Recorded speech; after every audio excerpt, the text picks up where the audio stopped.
Halo semua, perkenalkan nama saya Iro Putri Hermani dari kelas MN 42R. Di sini saya ingin mempresentasikan hasil analisis saya tentang personality and behavior.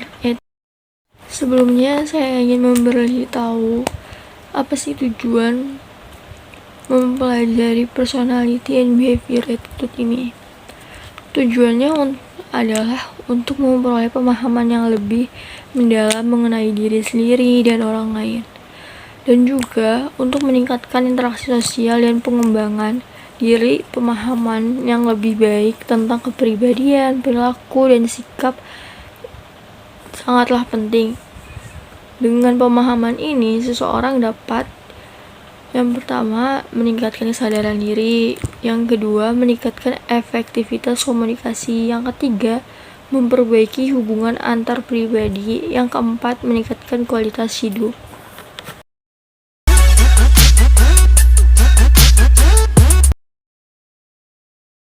Selanjutnya, what is personality? Apa sih personality itu? Personality itu merujuk pada karakteristik individu, termasuk pola pikir, emosi, dan nilai-nilai yang mempengaruhi perilaku yang sesuai dengan lingkungannya. Pembentukan kepribadian dipengaruhi oleh interaksi kompleks antara faktor genetik, lingkungan, pengalaman hidup, dan faktor sosial. Beberapa aspek yang tercangkup dalam kepribadian meliputi ekstroversi, kesetujuan, ketelitian, neurotisme, dan keterbukaan terhadap pengalaman. Oke, selanjutnya aku bakal nyebutin the big five personality theory. Yang pertama ada openness, atau yang sering kali disebut terbuka. Orang dengan kepribadian openness ini dikenal memiliki minat yang luas dan imajinasi yang jelas. Orang yang punya kepribadian openness memiliki rasa ingin tahu yang besar, kreatif. Mereka juga lebih menyukai variasi daripada rutinitas yang kaku. Yang kedua adalah conscientiousness, atau yang disebut kehati-hatian. Orang yang punya kepribadian conscientiousness ini tipe orang yang efisien, terorganisir, dapat diandalkan, dan juga mandiri. Orang dengan kepribadian ini beranggapan memiliki sifat yang keras kepala dan obsesif. Yang ketiga ada extraversion. Extraversion ini orang yang mempunyai kepribadian yang dominan atau kuat mendapatkan energi dari aktivitas sosial. Mereka juga banyak bicara dan ramah, serta sangat senang dan nyaman saat berada dalam sorotan. Orang dengan kepribadian extraversion ini terkadang dipandang sebagai orang yang selalu mendominasi dan mencuri perhatian. Yang keempat adalah agreeableness, atau yang disebut ramah. Orang dengan kepribadian ini adalah orang yang baik hati, perhatian, dan dapat dipercaya. Mereka lebih dikenal karena perilaku sosial dan sering berkomitmen terhadap pekerjaan sukarela dan kegiatan altruistik. Tetapi orang lain beranggapan kepada orang agreeableness ini orang yang mempunyai sifat naif dan terlalu pasif. Yang kelima ada neuroticism, atau yang disebut neuroticisme. Orang dengan sifat personality neuroticism ini mempunyai sifat yang mudah cemas, kurang percaya diri, dan mudah tersinggung dan juga merasa bersalah. Orang dengan neuroticism ini mempunyai sifat negatif yang mutlak. Tetapi orang neuroticism ini mempunyai kelebihan sensitivitas yang tinggi terhadap perasaan orang lain. Jadi kalau misalnya punya teman yang sifatnya gampang sedih, gampang marah, itu berarti dia punya sifat neurotis. Selanjutnya aku bakal nyebutin personality traits dan determinants. Sebelumnya aku bakal nyebutin personality traits terlebih dahulu. Personality traits itu karakteristik yang bertahan lama, merujuk juga pada atribut yang perilaku yang menetap pada individu. Nah, yang kedua, personality determinants. Personality determinants ini aku ngambil 3. Yang pertama, keturunan. Faktor keturunan itu ada pada pewaris genetik dari orang tua yang mempengaruhi ciri-ciri pada kepribadian seseorang. Nah, yang kedua, ada lingkungan. Lingkungan itu faktor-faktor yang ada di lingkungannya seperti keluarga, teman, terus sekolah, sama budayanya.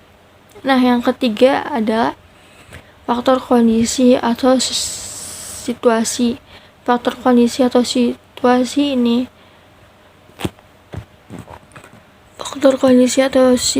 ini itu juga termasuk kayak kalau misalnya kamu lagi di lingkungan mana, misalnya kamu lagi sama teman-teman kamu lagi ada masalah apa atau gimana, itu juga termasuk kondisi atau situasi gimana kamu memposisikan diri kamu di dalam lingkungan kamu atau di dalam situasi yang kamu lagi hadapi.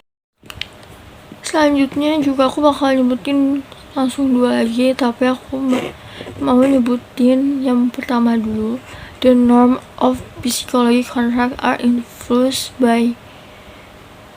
Nah, yang pertama ada business cycle atau dalam siklus bisnis. Yang kedua adalah economic trend atau dalam tren ekonomi. Yang ketiga ada pada kompetisi atau pada sebuah kompetisi yang berjalan. Nah, selanjutnya ada psychological contract. Psychological contract ini apakah relasi dinamis antara harapan individu ketika bergabung dalam suatu organisasi dan manfaat yang mereka peroleh dari partisipasi tersebut. Itu seperti kayak misalnya kamu dalam gabung organisasi, itu kamu harus tahu apa manfaat atau apa yang kamu dapetin dari dalam organisasi itu. Kayak misalnya kamu lebih rajin, lebih pintar ngatur waktu, seperti itu. Nah, selanjutnya ada alignment of proficiency and capability.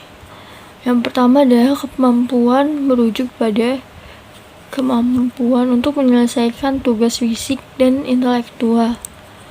Kemampuan ini maksudnya kayak misalnya kamu mampu nggak menyelesaikan tugas fisik kamu yang dikasih oleh atasan kamu atau guru kamu atau dosen kamu.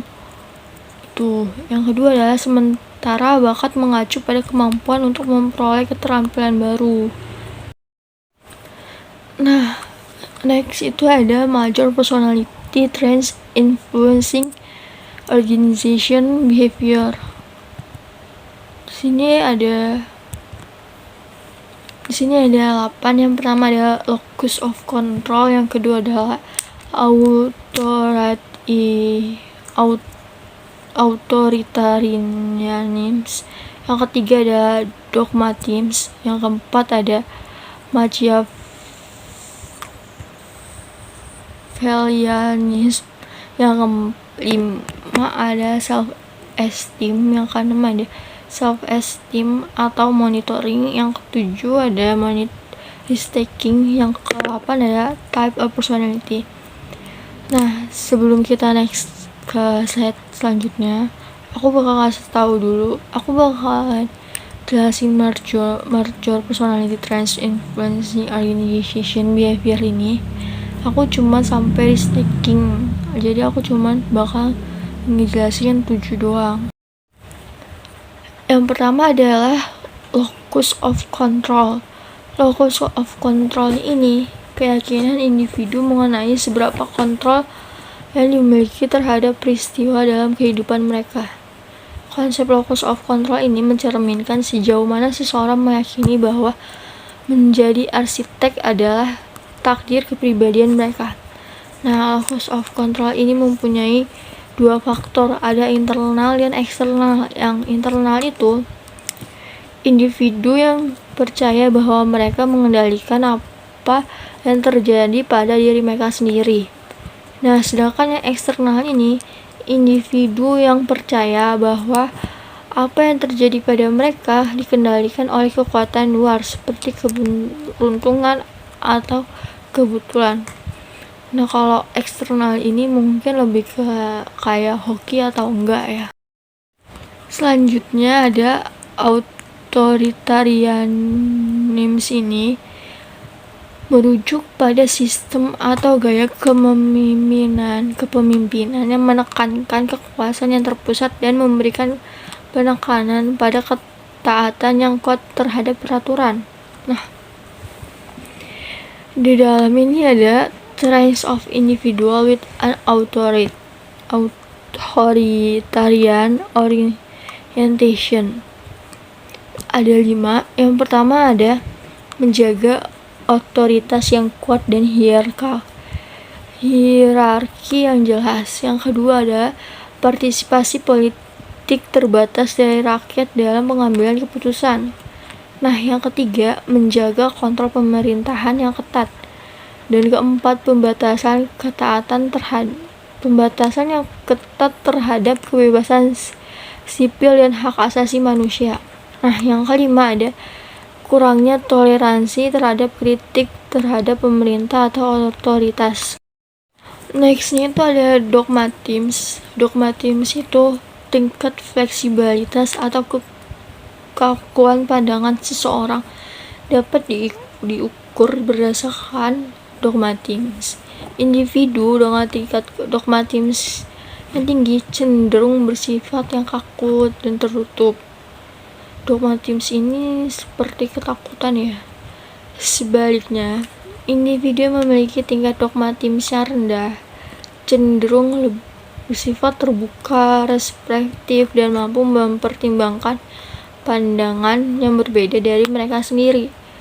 Jadi dogmatism ini seperti Selanjutnya ada Machiavellianism atau yang disebut Mach.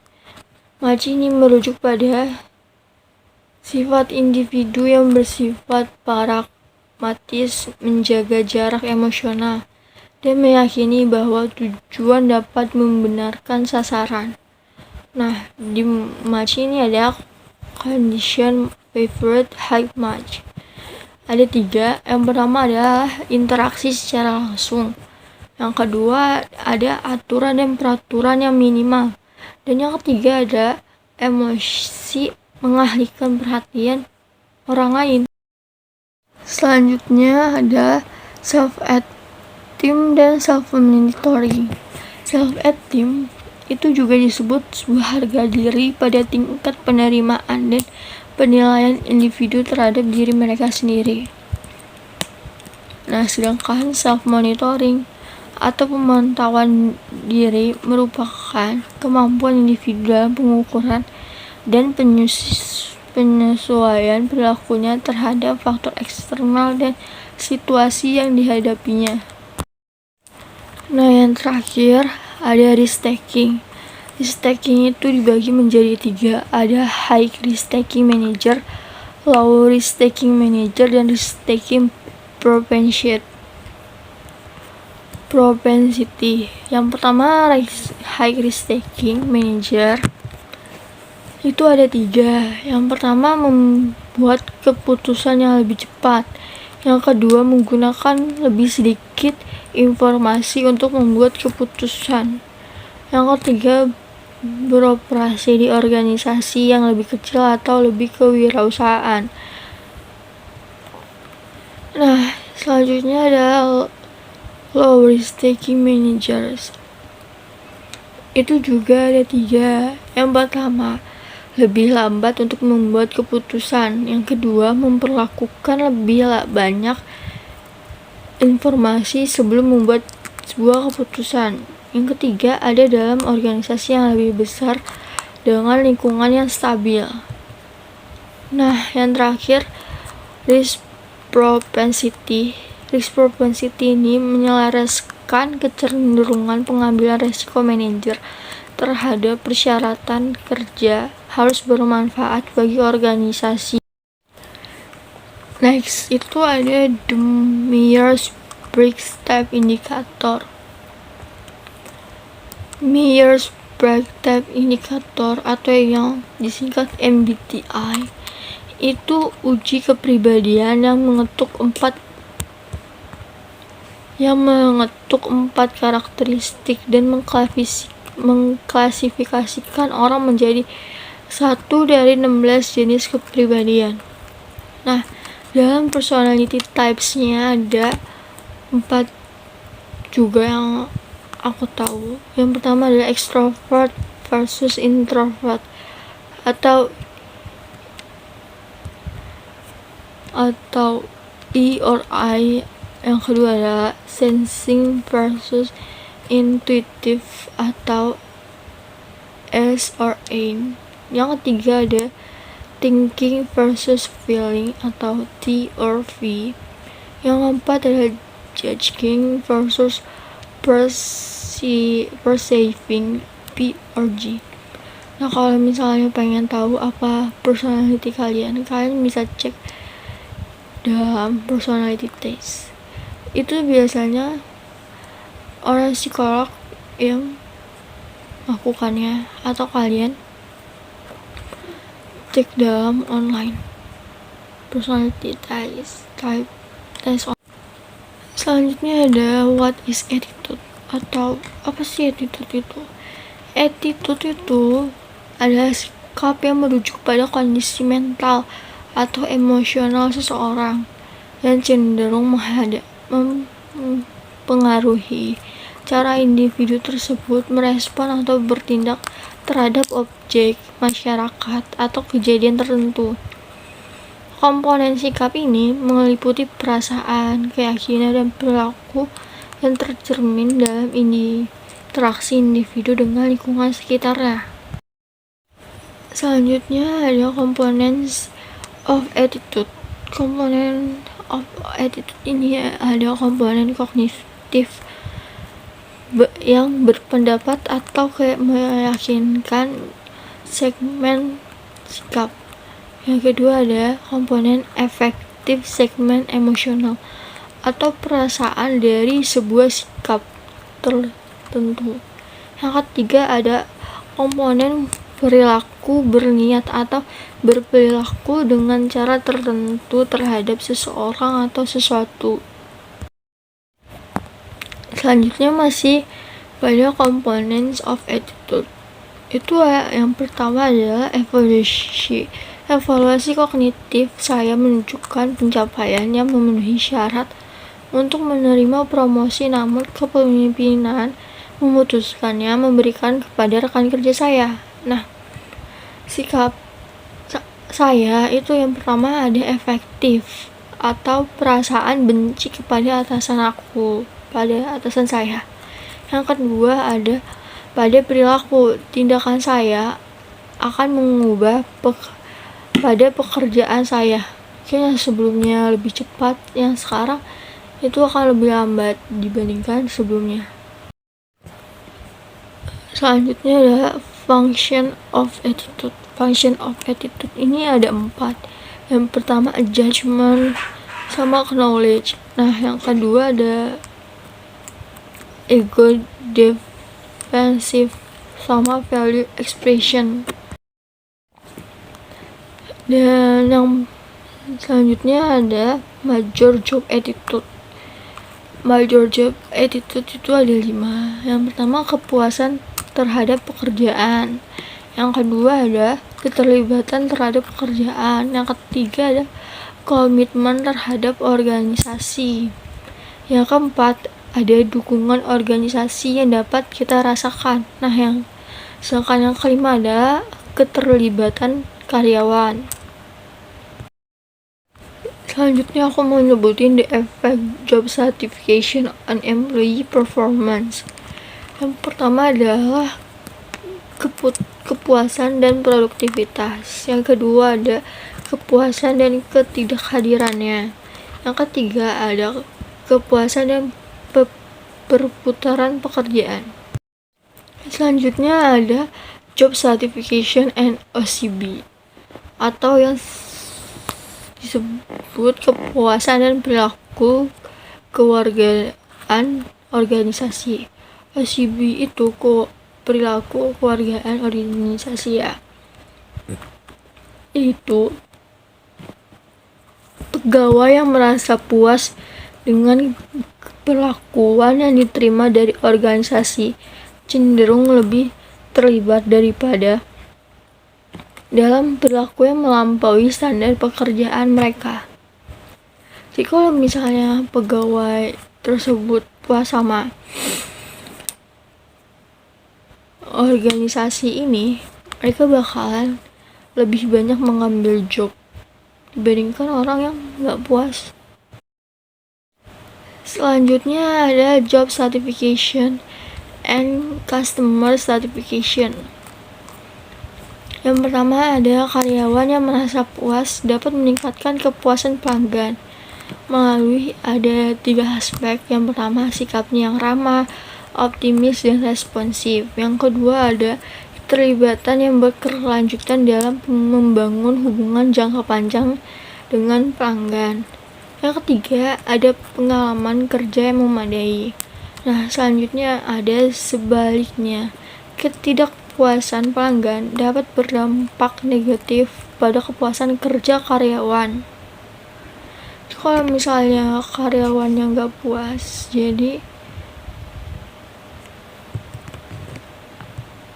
maksud aku kalau misalnya pelanggan yang gak puas, nanti karyawannya juga bakalan dapat penilaian yang jelek dari perusahaan.